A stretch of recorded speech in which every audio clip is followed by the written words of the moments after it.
today for reading, we're going to start off with the word flashback. Why is it say number 11? It's Hmm? It's No. I didn't even open my book yet. I am saying the word flashback. So when I say flashback, Maggie raised her hand right away. Didn't even finish my question. What's a flashback?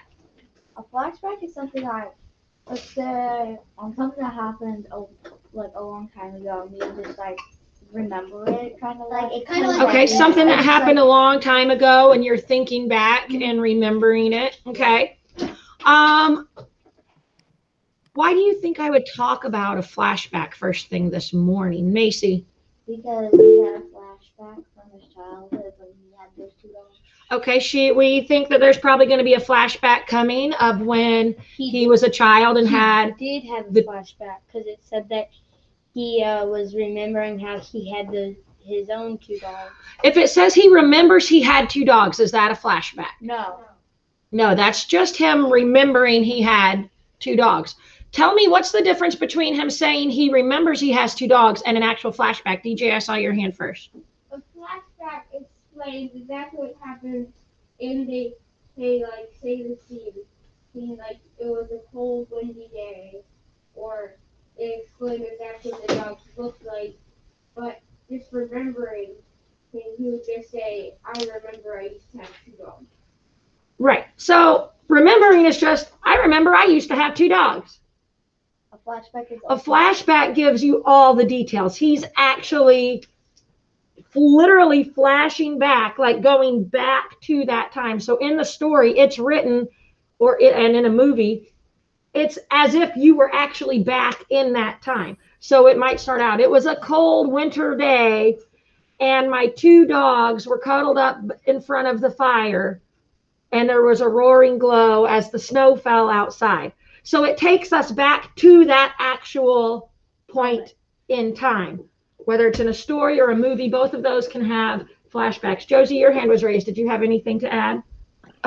Well, I have a prediction that the whole entire story will probably be about this flashback until the last few chapters. Also, I wanted to know, is there a movie for this? Yes, there is a movie. There are actually two different versions of this movie, and they are both excellent. They are not as good as the book.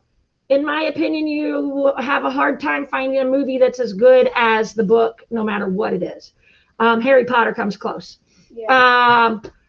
But other than that, I really think most of the time the book is always better, because a book can be as long as it wants to be, and it can give you so much more detail and insight into the characters. Movies are usually like a couple hours long, and they've got to fit it all into that time. So they leave out details and they leave out things that they can't. But both of the movie versions do a pretty good job of sticking close to the book. But they do leave out some detail, but you still get the general feel of what is going on. But the book is still by far better than the movie. But yes, there is a movie, and yes, we hope to have time to watch it at the end. Is the movie better than that Hatchet? Yeah, it's a better movie version than Hatchet movie version was. There are no movie versions as bad as the Hatchet movie version. Like, Hatchet wins the prize for worst movie adaptation of a book ever.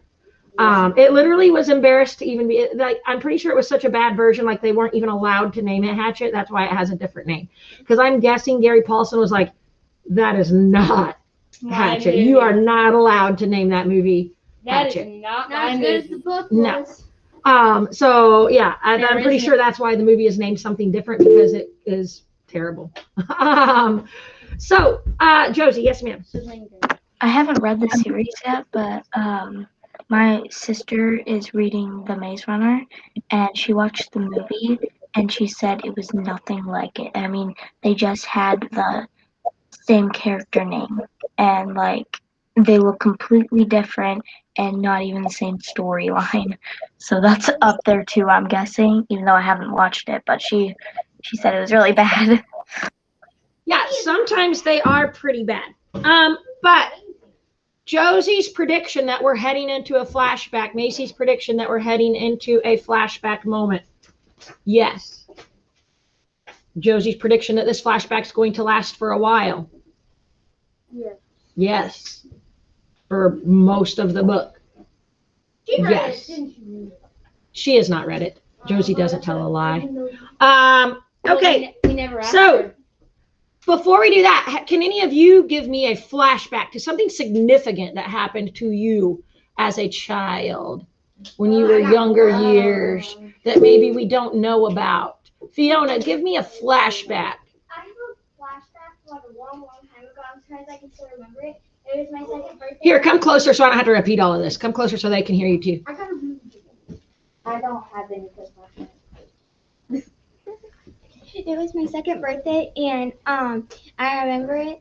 I don't know how, but I was wearing this really cute, my favorite pink dress, and I was sitting at the kitchen table and singing happy birthday to myself.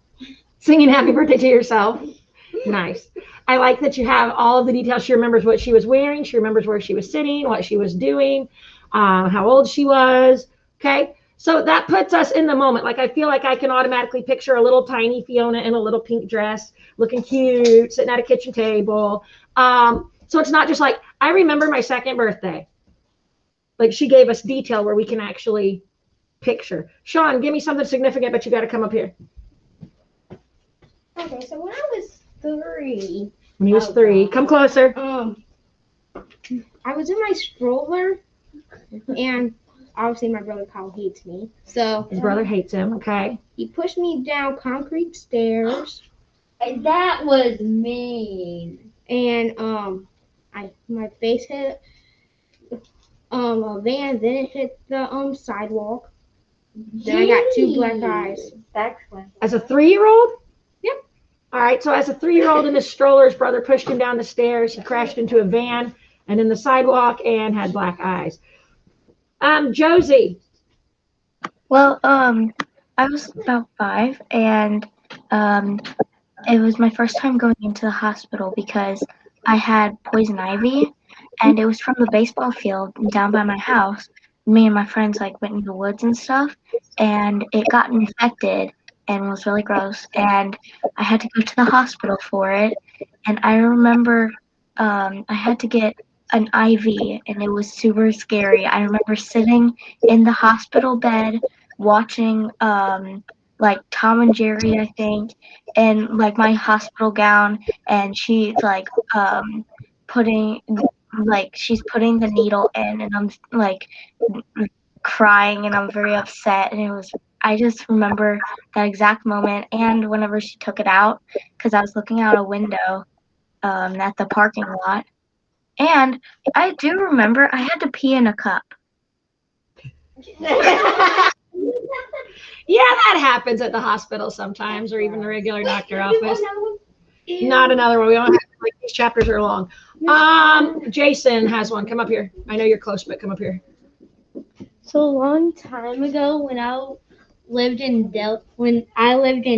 DeSoto, there was this orange cat that used to come by our house, and we had like a grayish, whitish cat that was named Waylon, and every time this orange cat would come by, Waylon would attack it because it was rude.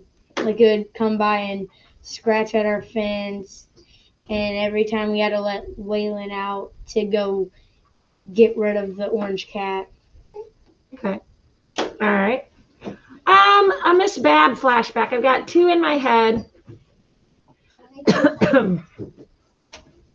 One of them was a time I was in a car wreck for the first time, and I was a little kid. I was in 4th grade. The other time is the time I was in the most trouble I can ever remember being in as a kid. Which story would you like to hear? Kid one. When you got in trouble. Bab got in trouble? All right. Trouble. Bad Miss Bab. Bad Miss Bab. Okay, number 1, I was a talker, and I was always in trouble for talking in school. Like, always. But that wasn't this.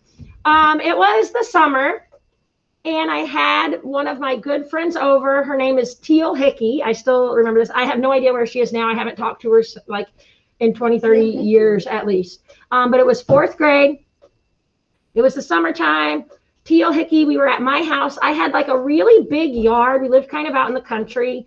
And it was just like a country road, but like kind of like a busy highway. So like the equivalent of like living off of TT. Okay. If you can picture that.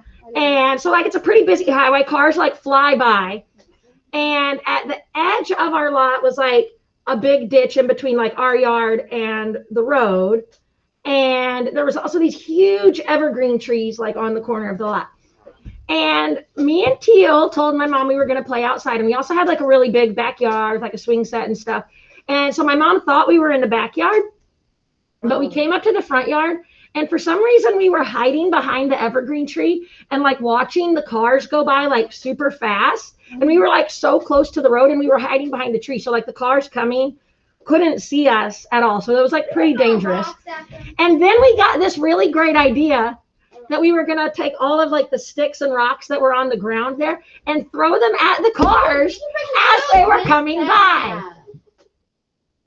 I don't know what on earth we were thinking. I thought you were so we would like wait until we saw a car coming and we'd get a stick and then we'd like pop out and just like fling these sticks at these cars as they were coming by like super fast. That reminds me of something. Now, we didn't actually cause any wrecks or hurt any cars because like we were fourth grade girls being silly throwing sticks and we have really bad aim. So we didn't actually cause any damage, but we were literally like darting out in front of cars throwing sticks. So it was super dangerous. We could have got hit and killed. And my mom just happened to look out and see us. And she was like, open the front door and is like screaming bloody murder and like running through the yard at us. And like, she can't do anything to my friend Teal because, well, it's not her kid. So she like grabs Teal by one hand and she like grabs me. Like she's like about to rip my arm out of the socket. She's like dragging me through the yard. And we're like, we're sorry. And she's like, I don't want to hit it. And she drags us in the house and she makes me go to my room and she calls Teal's mom. She makes Teal just sit on the couch in the living room until her mom can come get her.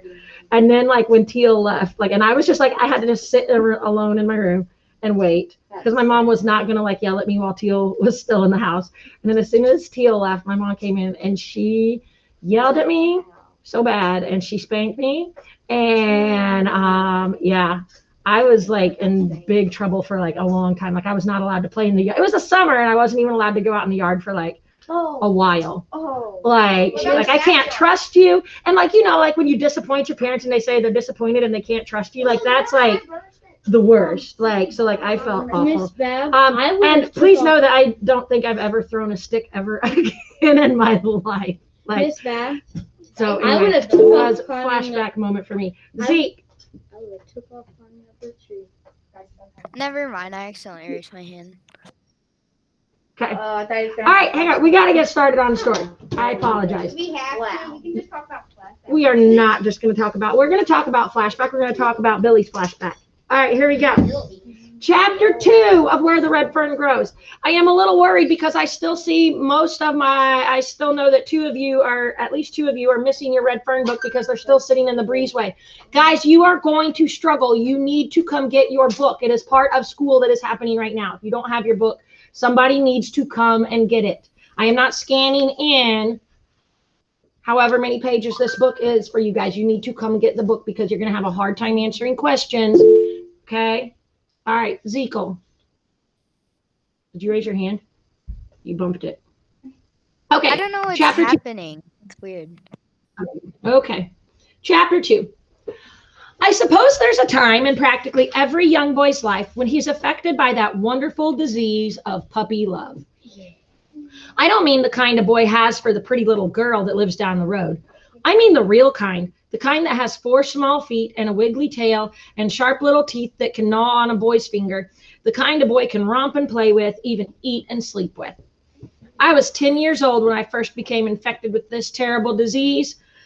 I'm sure no boy in the world had it worse than I did. It's not easy for a young boy to want a dog and not be able to have one. It starts gnawing on his heart and gets all mixed up in his dreams. It gets worse and worse until finally it becomes almost unbearable. If my dog wanting had been that of an ordinary boy, I'm sure my mother and father would have gotten me a puppy. But my wants were different. I didn't want just one dog. I wanted two. And not just any kind of dog. They had to be a special kind and a special breed. I had to have some dogs. I went to my father and had a talk with him. He scratched his head and thought it over.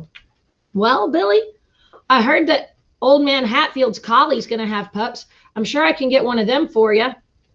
He may as well have poured cold water on me. Papa, I said, I don't want an old collie dog. I want hounds, coon hounds, and I want two of them. I could tell by the look on his face that he wanted to help me, but couldn't. He said, Billy, those kind of dogs cost money. Mm-hmm. And that's something we don't have right now.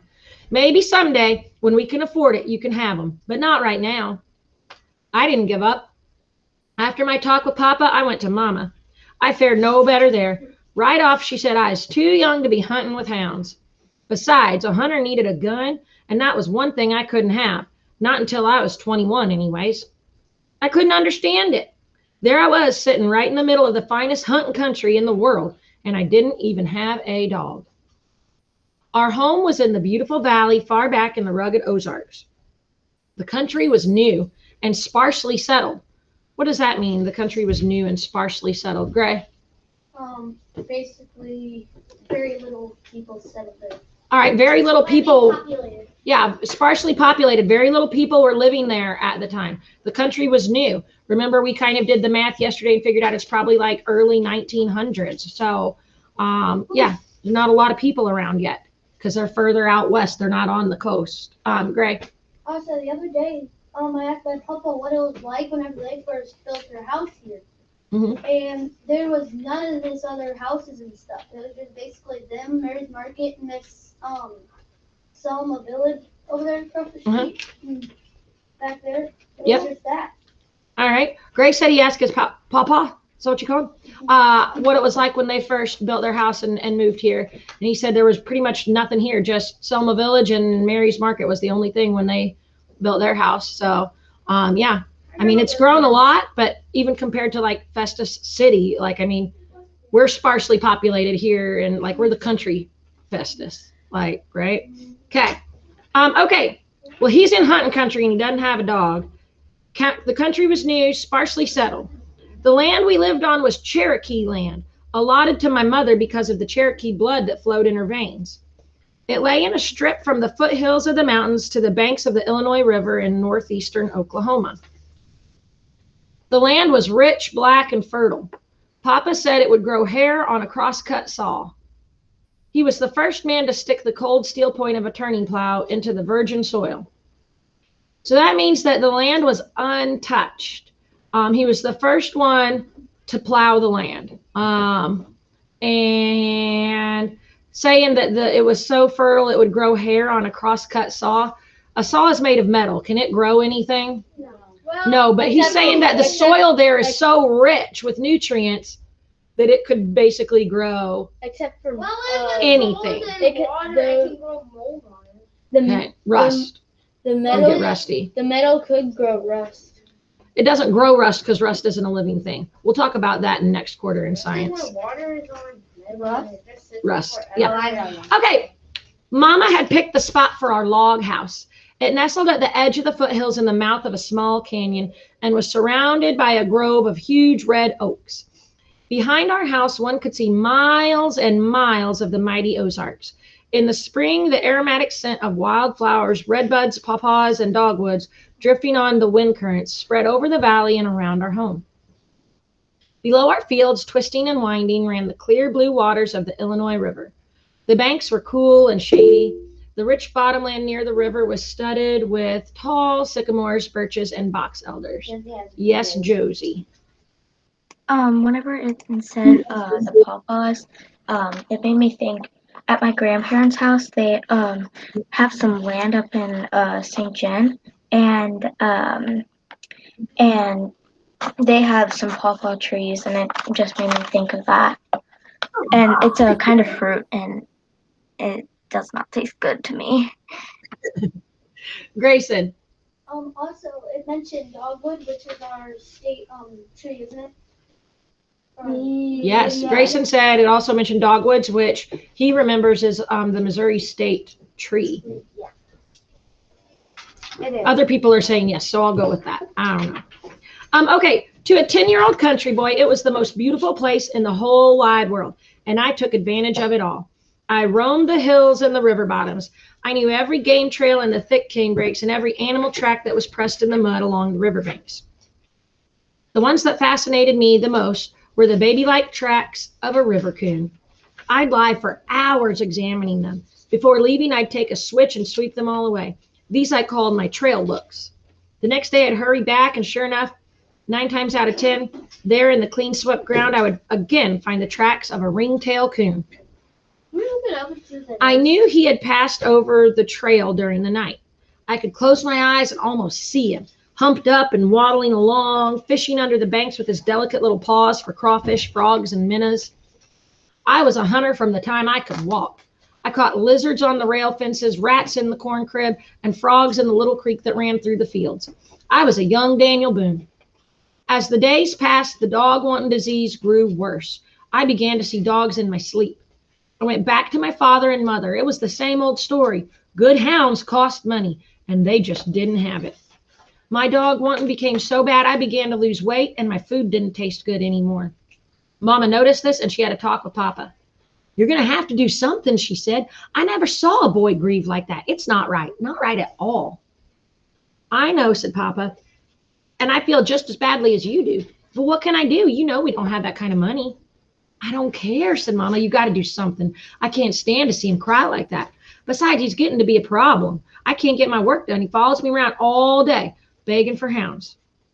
I offered to get him a dog, said Papa, but he doesn't want just any old dog. He wants hounds, and they cost money. Do you know what the Parker boys paid for those 2 hounds I bought? $75. If I had that much money, I'd buy another mule. I sure do need one. Hang on. Just let's pause, because I said $75, like that's the most insane amount of money ever. I didn't pay for my red bone. How many of you actually have $75 of your own?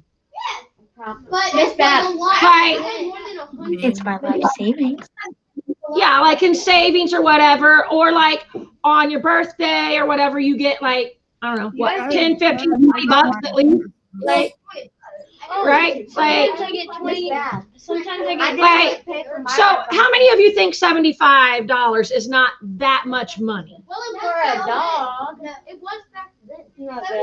It was back then. You got to remember, money didn't have the same value back then. Things didn't cost as much. You could buy a car for a couple $100s. Now you can't even get an old cruddy jalopy for a couple $1,000s. Like, Well, my brother. right? A purebred dog right now probably costs a couple $1,000, I think. Miss Beth, I'm gonna have to pay for my red bone coon hound. You can find them, but if you want to get like a purebred, like registered dog, I think they cost a couple $1,000. 75, I mean, that's almost what you pay just to go to the shelter and get like a mutt these days. Like, and then you got to buy all the stuff that, you know, you need with them. And the vet bill definitely costs more than $75. That definitely does. So Zeke, talk to me. Tell me what you think about this. $75 for 2 dogs. Okay, so 2 years ago, well, I'm not gonna put in an example with that, but like I saw something that said like gas used to be like 10 cents a gallon, like 50 years ago. Let me just rewind you to how quickly gas prices have risen in our country. When I first started driving, now I guess, okay, that was a while back. 16 for me, what was that? That was like 25, 30 years ago. When I started driving 25, 30 years ago, gas was less than $1 a gallon. It was like 97, 98, 99 cents usually. Now it's like $2.50. Now it's like 2 something, low 2s usually. Every now and then you can still catch it for just under $2 if you're lucky, but mostly it's like a little over 2. But it was, a whole $1 less than that like 25. Yeah, and so I was reading a book about like Dodge, the car company, and their first cars, like Dodge Chrysler, was worth $200. Yeah. That's a lot of money. That was an extreme amount of money back then, because $200 back then was the same as several $1,000s now, like probably like 10 grand now. Like houses only cost what cars cost now. Their houses are. Yeah. So like, I mean, the amount of money we pay for things right now, people back then would have never believed it, and they would have literally all just lived in a dirt shack because no one would have been able to afford any of it, because they didn't get paid the kind of wages we get paid now either.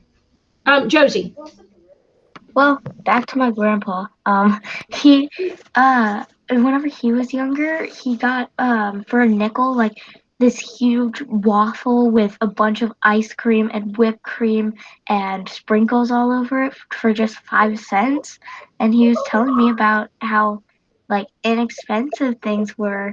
And now he says he doesn't get out very much because everything's so expensive. Yeah, there used to be something called penny candy, and you literally could buy pieces of candy for a penny. Can you get anything with a penny right now? Pennies are kind of like useless. Like literally you can buy nothing, but you could get penny candy, and it would be like you could get like a handful of jelly beans for a penny. Yeah. Like, but now if you go buy Jelly Bellies, they're like $5 or something stupid. Like, right?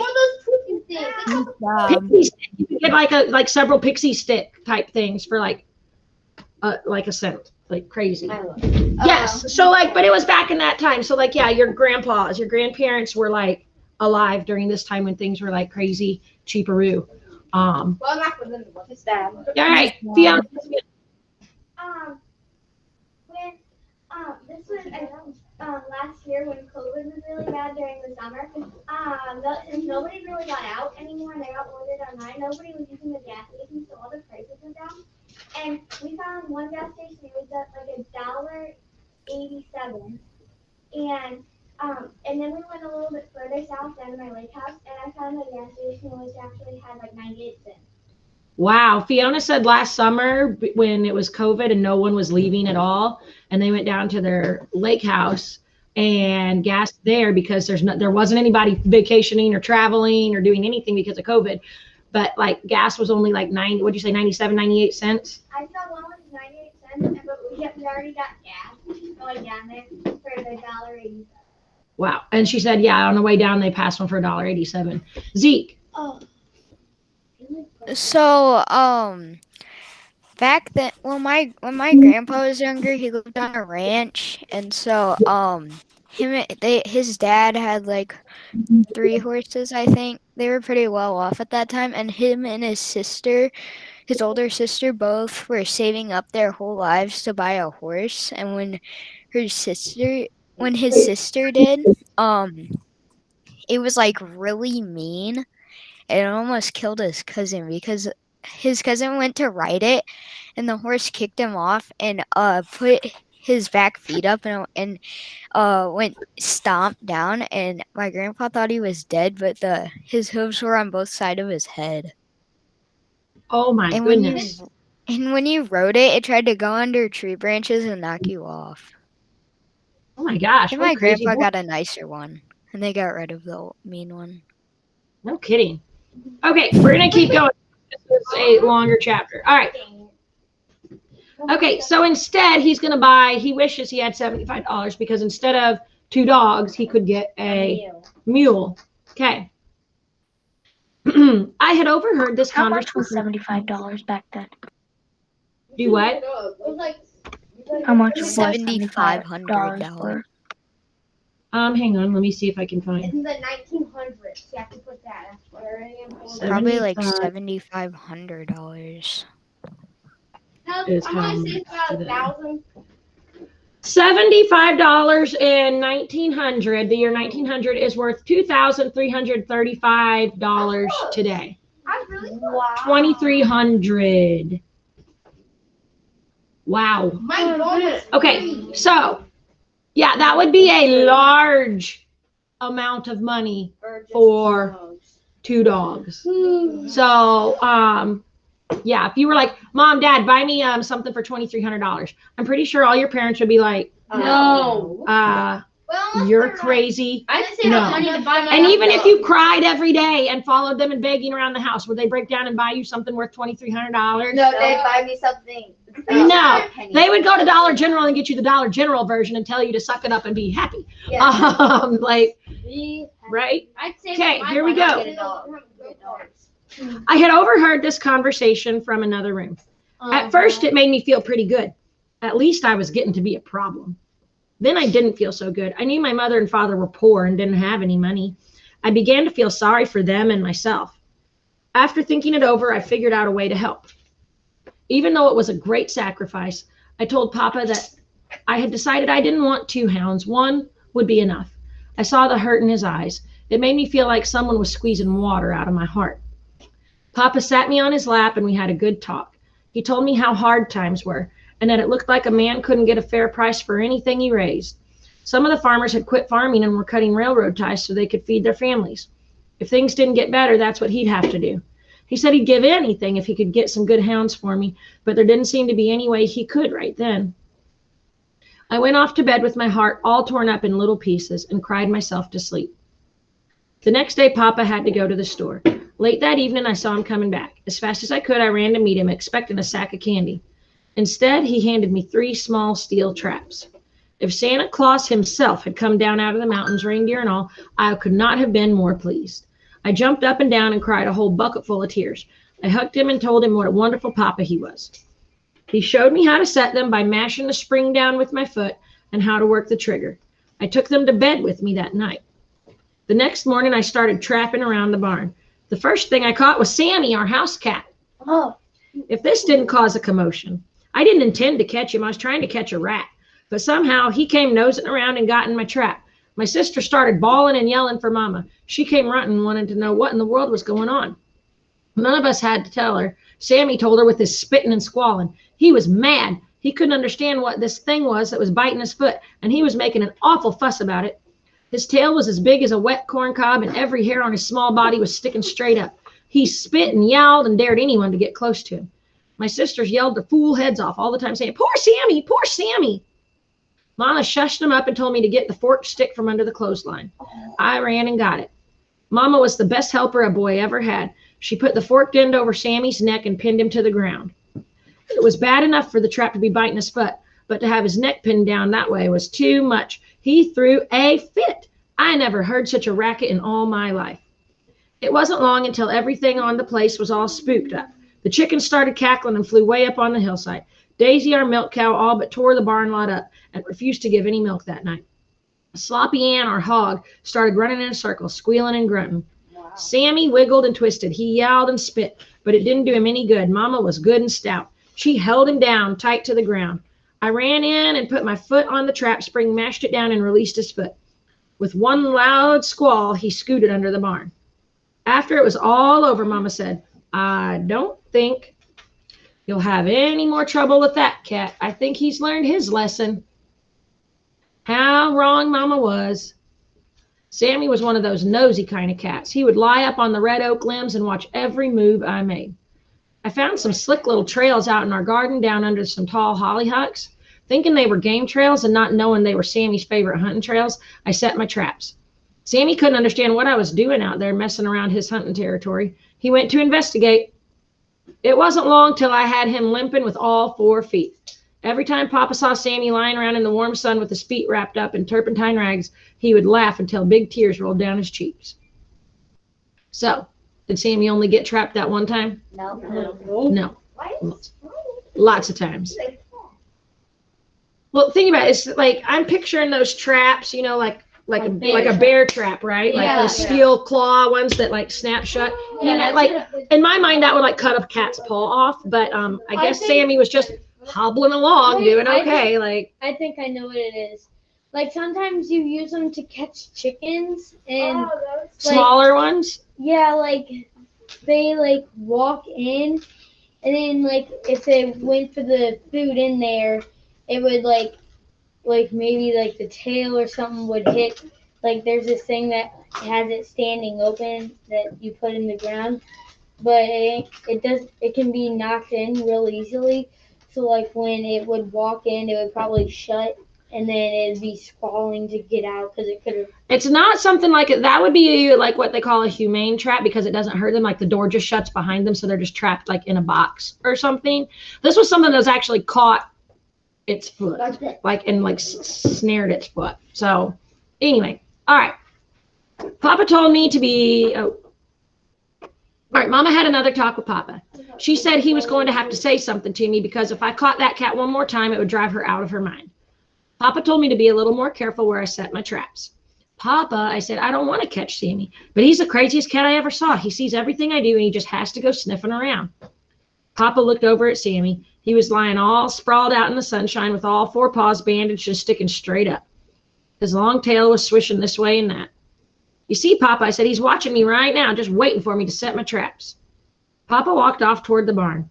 I heard him laughing, fit to kill. It finally got too tough for Sammy. He left home. Oh, he came in once in a while, all long and lean looking, but he never was the same friendly cat anymore. He was nervous and wouldn't let anyone pet him. He would gobble down his milk and then scoot off for the timber. Once I decided to make friends with him because I felt bad about catching him in my traps. I reached out my hand to rub his back. He swelled up like a sitting hen. His eyeballs got all green and he growled way down deep. He spat at me and drew back his paw like he was going to knock my head off. I decided I'd better leave him alone. Nah, that's what Momo does. In no time at all, I cleaned out the rats. Then something bad happened. I caught one of Mama's prize hens. I got one of those young man peach tree switchings over that. He did. What do you think a young man peach tree switchings I know is? what that is. Maggie, what's a young man peach tree I switching? believe it's when you get hit with like a stick or something like that, or It's like a they young. call it a switch back then. They called it a switch back then. It's an actual stick from No. a tree.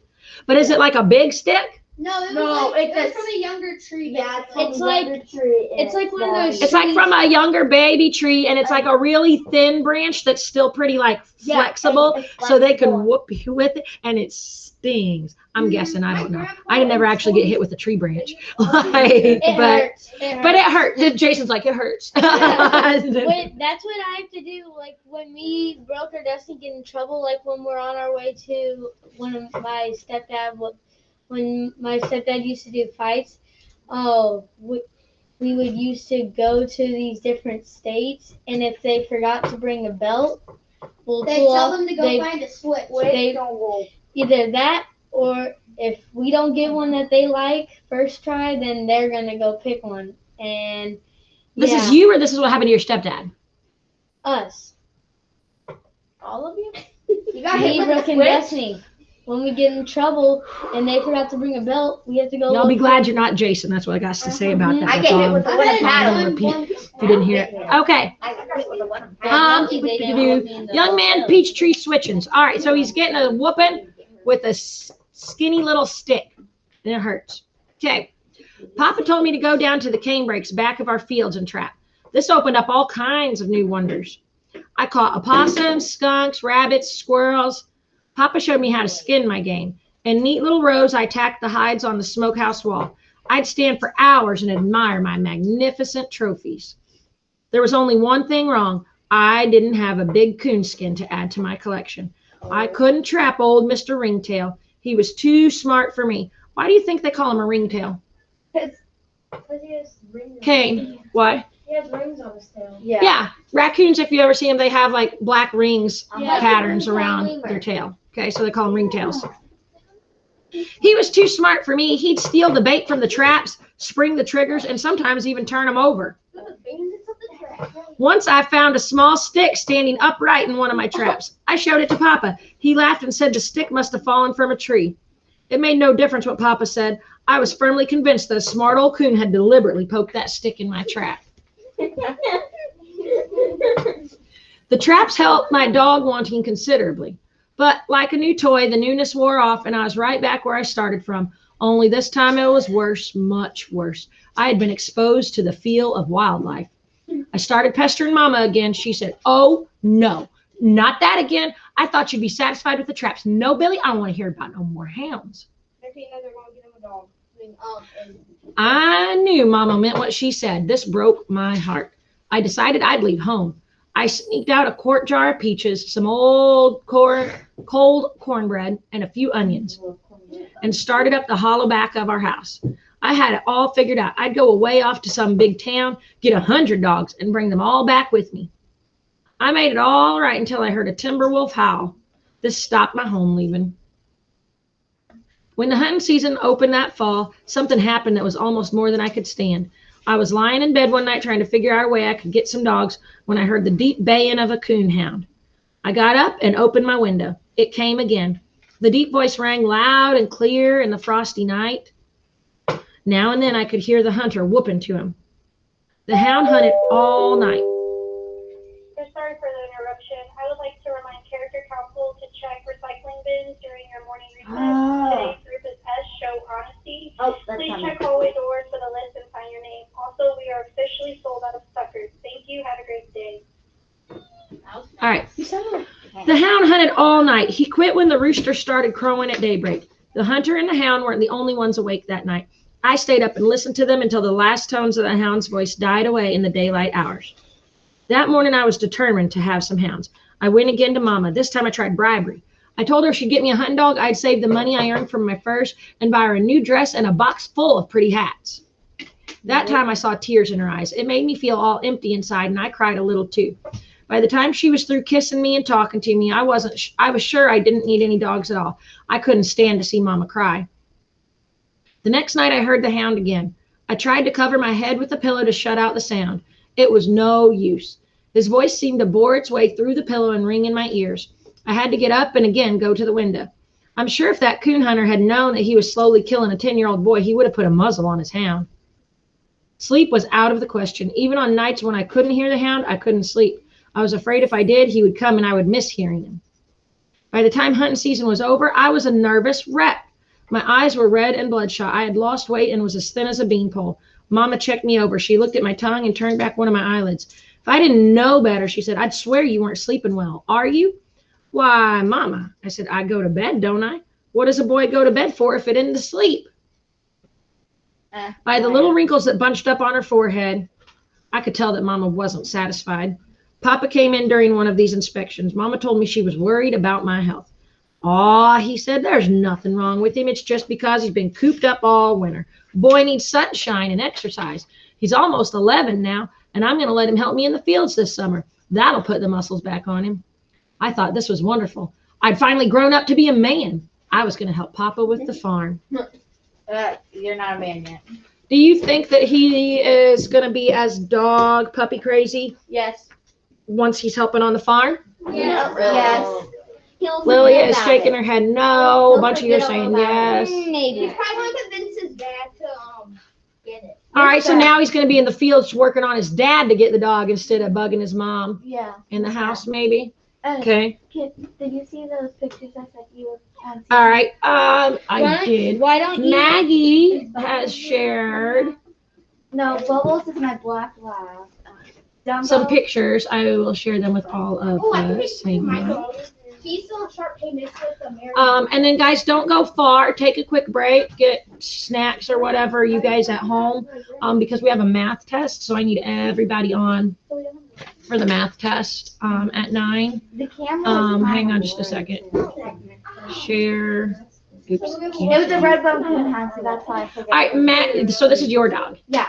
Maggie actually has a red bone coonhound, so she shared some pictures. Is he old? Aww. He's fat. He almost like blends in with the Yeah. floor, with the hardwood. Yeah. That one's empty. Aw, what a sweetie. I can see his little face there. Aw. Is he old? He's kind of young. I don't know. We got him. How we got him was it was. We think our car smelled like food, and he was a stray dog. Oh. And he was skinny. He was really skinny. You could see the rib cage and everything. So kind of like the dog they described at the beginning of the book. And that's kind of what it reminded me of. And he was like scratched up and everything. His ears can go over his eyes, but now he can't because he's a little chubby.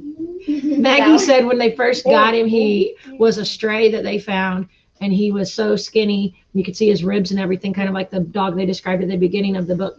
But now he's really fat and chubby. My mom can send you a picture of what he first looked like when we first got him. Aww. Zekel. So, there's this dog at my grandma and grandpa's house, and it's a mutt, but I think it has some Redbone Coonhound in it because he's kind of red.